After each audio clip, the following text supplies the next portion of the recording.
Twelfth class English. ये last poem है, poem 5 aunt Jennifer's tiger.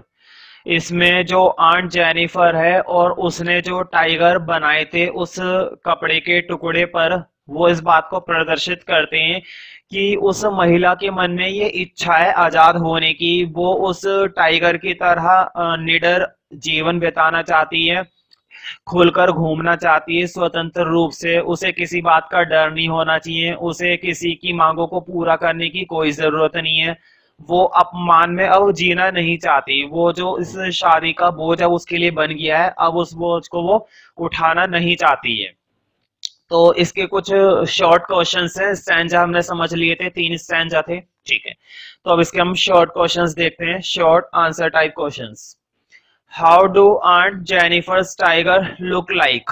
जो आंट जेनिफर्स ने टाइगर बनाए थे उस कपड़े के टुकड़े पर, वो किस तरह से दिखाई देते हैं, मतलब वो लुक लाइक कैसा है उनका, वो टाइगर दिखने में कैसे हैं? तो मुझे बताओ, जो टाइगर रियल में भी होते हैं, क्या उन्हें किसी बात का कोई डर वगैरह होता है? नहीं, वो हमेशा आजादी से घूमते हैं, बड़ी शान से स्टाइल से चलते हैं, ठीक है, उनकी एक अदा होती है। तो उसने जो टाइगर बनाए थे आंट जेनिफर ने, वो भी बिल्कुल इसी तरह से प्रदर्शित हो रहे हैं। तो आंसर देखते हैं। The tigers made by aunt Jennifer, जो टाइगर बनाए गए आंट जेनिफर के द्वारा, ऑन द स्क्रीन, स्क्रीन का मतलब है वो कैटलॉग, वो पर्दा, आर जंपिंग एंड प्लेइंग, वो उछलते हुए, प्लेइंग खेलते हुए, अबाउट विदाउट एनी फियर, बिना किसी डर के, of the man beneath the tree, जो पेड़ के नीचे, बीनीथ का मतलब होता है किसी के नीचे। तो जो व्यक्ति पेड़ की छाया में बैठा हुआ है, पेड़ के नीचे बैठा हुआ है, उस टाइगर को उस व्यक्ति का भी डर नहीं है। एक टाइगर की जब हम बात करते हैं, उसे किसी का डर नहीं होता, वो अपने खेलने में, कूदने में, इधर उधर चलने में स्वतंत्र होता है। वो जंगल में पूरी स्वतंत्रता से चलता है, बल्कि लोग उससे डरते हैं, वो नहीं डरता लोगों से। दे वॉक इन एलिगेंस, बड़ी शान से चलता है, एंड स्टाइल, और बड़ी अदा में चलता है। डिस्प्लेइंग द स्पिरिट ऑफ करेज, ये इस बात को प्रदर्शित करते हैं कि उसके अंदर जो करेज है, करेज मतलब उसके अंदर जो साहस है, कॉमा फियरलेसनेस, और जो निडरतापन है, स्ट्रेंथ उसकी जो ताकत है, एंड कॉन्फिडेंस, और उसके विश्वास को, मतलब उसके द्वारा जो टाइगर बनाए गए थे आंट जेनिफर के द्वारा, जो उस कपड़े के पीस पर टाइगर बनाए गए थे, उसमें ये खासियत बताई गई है। और वो इस बात को बताना चाह रही है कि मेरी भी ऐसी ही इच्छा है। उसने अपनी इच्छा को किस तरह से व्यक्त करने की कोशिश करी है? टाइगर के थ्रू। उसने अपनी सारी इच्छाओं को किसमें प्रदर्शित कर दिया है? टाइगर में, कि जैसे एक टाइगर जीवन जीता है, मेरी भी इसी प्रकार की इच्छा है। नेक्स्ट क्वेश्चन देखते हैं। What do the tigers made by the aunt symbolise? जो टाइगर आंट के द्वारा बनाए गए थे, आंट जेनिफर्स के द्वारा, वो किस बात के सिंबल हैं, वो किस बात को केंद्रित करते हैं? The tigers made by aunt Jennifer symbolise the spirit of courage, जो टाइगर आंट जेनिफर ने बनाए, वो इस बात के केंद्र है, केंद्रित करते हैं करेज के, वो साहस को प्रदर्शित कर रहे हैं, स्ट्रेंथ ताकत को, एंड फियरलेसनेस और निडरपन को। Aunt Jennifer a victim of male operation, operation का मतलब होता है जब हम किसी पर जुर्म करते हैं, अत्याचार करते हैं। जब हम आंट जेनिफर की बात करते हैं, वो एक विक्टिम बन चुकी है मेल ऑपरेशन की। मेल ऑपरेशन मतलब उस पर उसका जो हस्बैंड है, मेल है, वो अत्याचार कर रहा है और वो उसकी शिकार बन चुकी है। एक्सप्रेसेस हर क्रस्ट फीलिंग्स, वो अपनी कड़वी भावनाओं को, अपनी दुखद पीड़ित भावनाओं को किस में प्रदर्शित करती है? उस आर्ट की फॉर्म में, टाइगर्स बनाकर, in the form of art. Crust feelings मतलब जो उसकी भावनाओं को दबा दिया गया है, उसकी भावनाओं को जो कुचल दिया गया है, वो अपनी उन भावनाओं को उस टाइगर के थ्रू हमें दर्शा रही है कि मैं भी ये सब करना चाहती हूँ। So the tigers are the symbolise of the fear, इसलिए जो टाइगर है वो सिंबल है डर के, ऑफ मेल डोमिनेशन, जो डर है मेल डोमिनेशन का, मतलब उसके पति का जो प्रभुत्व है उसके घर में, वो उसको प्रदर्शित कर रही है कि किस तरह से वो उस पर अपना हुक्म चलाता है। डोमिनेशन मतलब उस पर अपना कंट्रोल करता है, प्रभुत्व होता है। डोमिनेशन का मतलब होता है वैसे हिंदी में प्रभुत्व। कहने का मतलब ये जब हम किसी पर अपना दबाव डालते हैं, अपना अधिकार जमाते हैं। With which aunt Jennifer suffer, जिससे कौन सफर हो रही है? Aunt Jennifer.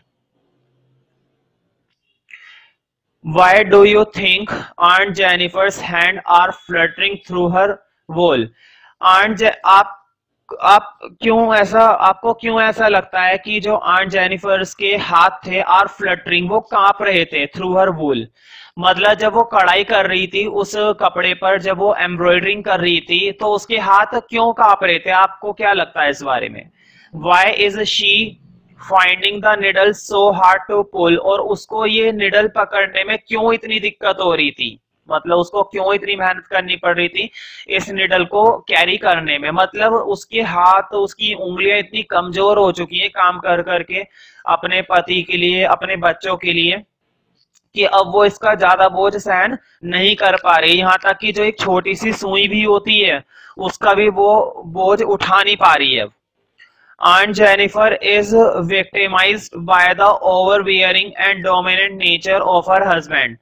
Aunt Jennifer पूरी तरह से शिकार है अपने पति के डोमिनेंट नेचर का। ओवरबियरिंग, अंधाधुंध, अत्यधिक, मतलब किसी पर अधिकार जमाना कुछ खास बुरी बात नहीं है, लेकिन जब तुम उसका जरूरत से ज्यादा दुरुपयोग करते हो या किसी व्यक्ति को अपनी प्रॉपर्टी समझते हो, ये गलत बात है।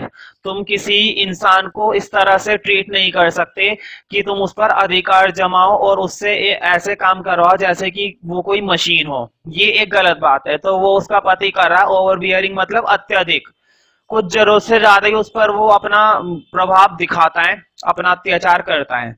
हर life has become a torture, उसका जो जीवन है वो बस एक टॉर्चर बन चुका है। Due to her suppression by her atrocious husband. Atrocious मतलब जो मैं वाला आदमी होता है, जिससे सिर्फ खुद वो ही दिखाई देता है। तो वो अपने पति से, अपने एट्रोसियस हस्बैंड से काफी परेशान है, टॉर्चर हो चुकी है।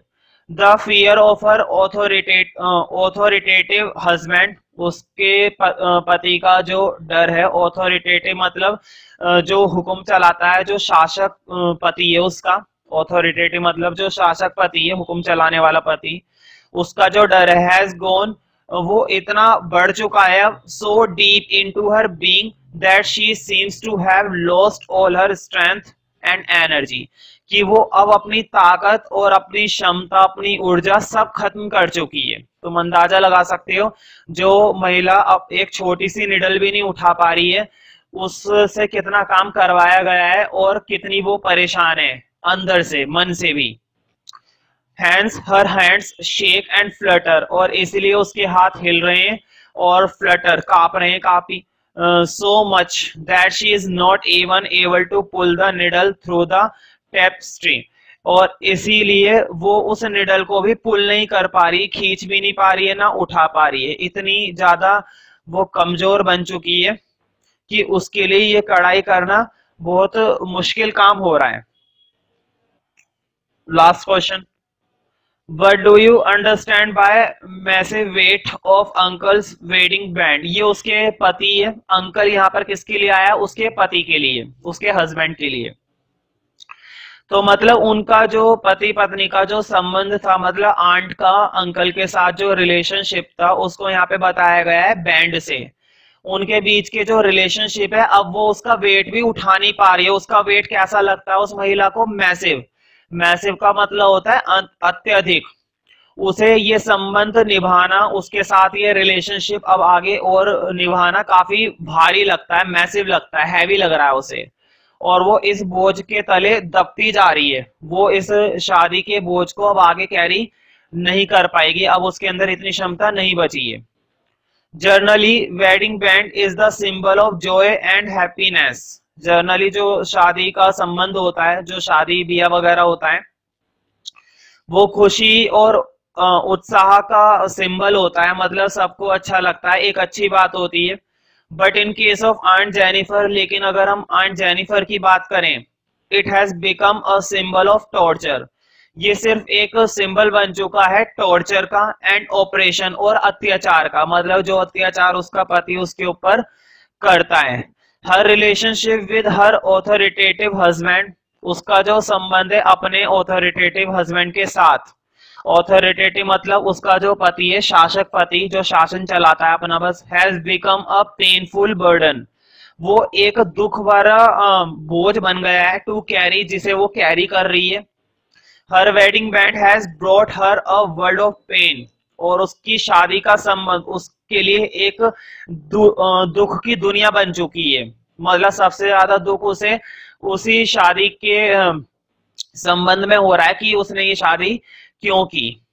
माइजरी, पीड़ित एंड टॉर्चर, और बहुत ही ज्यादा अत्याचार। She has lost her freedom, उसने अपनी स्वतंत्रता खो दी है, अब वो आजाद नहीं रही है पहले की तरह, क्योंकि उसका पति उसे पूरी तरह से क्या कर रहा है, control. She has lost her freedom and entered a world of humiliation and operation. Humiliation का मतलब होता है अपमानित, मतलब वो एक ऐसी दुनिया में अब जा चुकी है जिसमें सिर्फ उसको अपमान मिल रहा है, ऑपरेशन उस पर अत्याचार हो रहा है और वो पीड़ित है। ठीक है।